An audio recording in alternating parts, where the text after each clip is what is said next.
From NBC News in Washington, Meet the Press with David Gregory.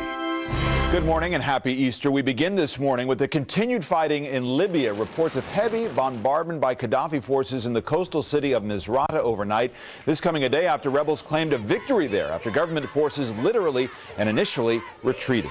The situation being described this morning as very dangerous. Senator John McCAIN visited the rebel stronghold city of Benghazi on Friday, and he is with us live this morning from Cairo. Senator, welcome. Describe the fight, the situation on the ground as you experienced it firsthand.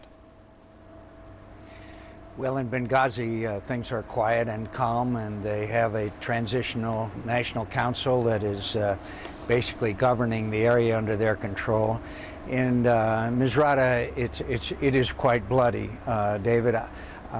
When I was there, a ship had just arrived from Misrata filled with refugees and the wounded, and I went to the hospital there in Misrata, and I saw a lot of young men who were dead and dying and gravely wounded. This is a pretty bloody situation, and it has the earmarks of being a stalemate. Now, we hope that Gaddafi will crumble from within, but hope is not a strategy, and it's pretty obvious to me that we need, even though I was glad to see the Predator now in the fight, it's pretty obvious to me that the United States has got to play a greater role in the air power side. Our NATO allies neither have the assets nor, frankly, the will. There's only 6 countries of the 28 in NATO that are actively engaged in this situation.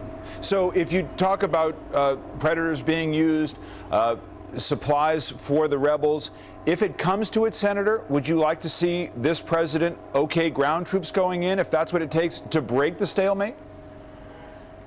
No, I would not, David. I think it would be totally counterproductive.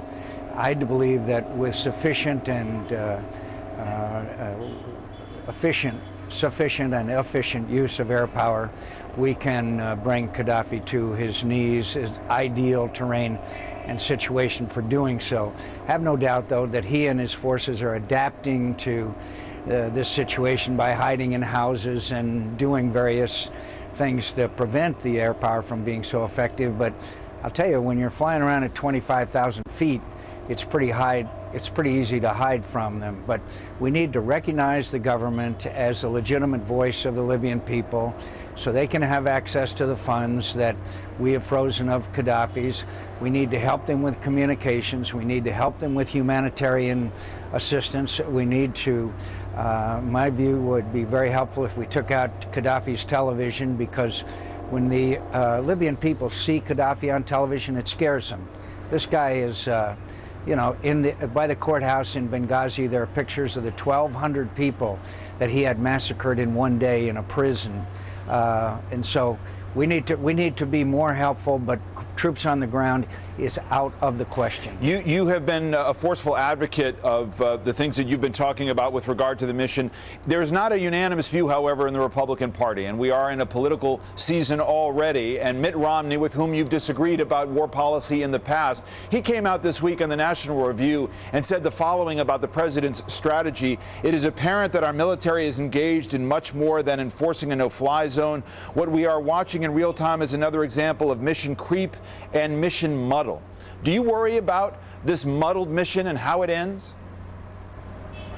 I worry about a mission that the president says that the policy is a removal of Gaddafi, but says that it would be a mistake to use force to see that happened. And what the president's quandary is that he relies on NATO resolutions and Security Council resolutions, and the best he could get is a humanitarian resolution, when the fact is that we need to take Gaddafi out. This guy is a person who has lost all legitimacy, just by the way, as Assad in Syria. Go ahead. But you say take Gaddafi out. How do you just say that if you're not willing to go all the way with ground troops to do that? Can you do that with air power alone? I think you can do it with air power and a sufficiently trained and equipped liberation forces. Look, these people hate Gaddafi. That's why I think there's still a hope and a chance he may crumble from within.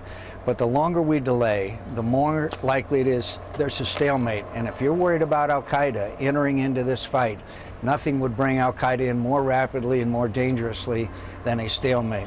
Can I get you on the record on two other matters, Senator? On Iraq, Admiral Mullen said it's possible that U.S. troops could stay beyond December if that's what the Iraqi government wants. Do you think that that will be necessary? Do you think that will happen?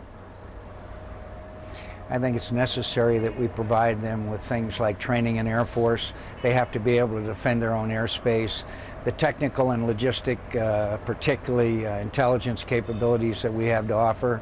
I think it's very, very important that we not leave Iraq completely, and I have very little confidence that the State Department can do the job all by itself. How long do you see some substantial troop presence in Iraq?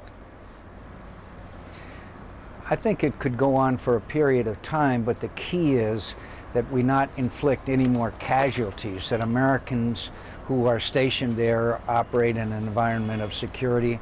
I think we could achieve that. As you know, we have troops stationed all over the world. The American people aren't deeply concerned about that. They are concerned when Americans continue to suffer casualties. And before you go, Senator, a political note.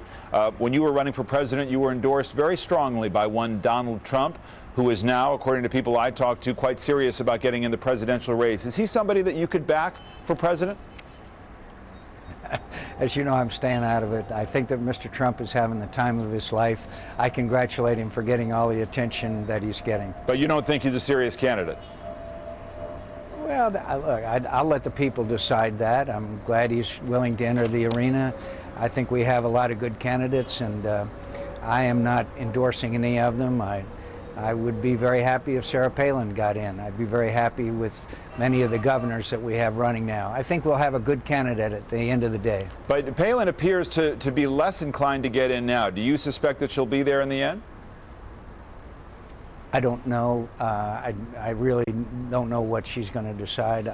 I still am very grateful that she was my running mate, and I'm proud of the work she does. All right, we're going to leave it there. Senator McCain in Cairo for us this morning. Thank you very much.